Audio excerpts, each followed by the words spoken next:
Hi everyone, John here from EPA. Today I want to talk to you about the exciting news and changes that's happening in the world of electrical vehicle charging. As of 2022, the new Building Code of Australia and a lot of local DCPs are starting to regulate the preparedness of your development for EV charging readiness. For example, in Newcastle, where I'm from, they're adding a new section in their DCP to make sure developers do comply with EV readiness.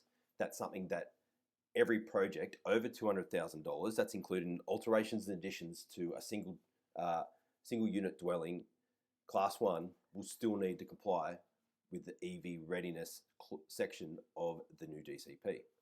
So I guess what does this really mean? It means that all off-street parking spaces in new residential and non-residential developments must have electric circuitry to accommodate a level 2 or higher standard electrical vehicle charging point. So this ensures that 100% of car spaces can install electrical vehicle charging points in the future. But it's not just about the charger point themselves. So developers must also provide adequate electrical capacity and infrastructure, such as cables, distribution boards, for the electrical charging point system.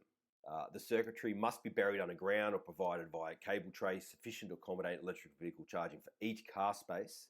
And for new dwellings and semi-attached dwellings or dual occupancies, the installation of electrical circuitry for a level 2 or higher standard electrical vehicle charging point is encouraged. So in Newcastle, for example, a DA must be accompanied by a report prepared by someone like an electrical engineer. This report should demonstrate how the development will be EV ready and include any electrical plans, specifications for any off-street car parking and any upgrades to things like electrical kiosks or other power supplies.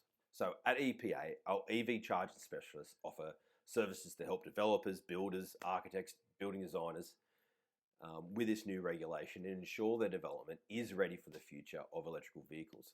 So if you're a developer looking to future-proof your development, get in touch with us today, and thanks for watching.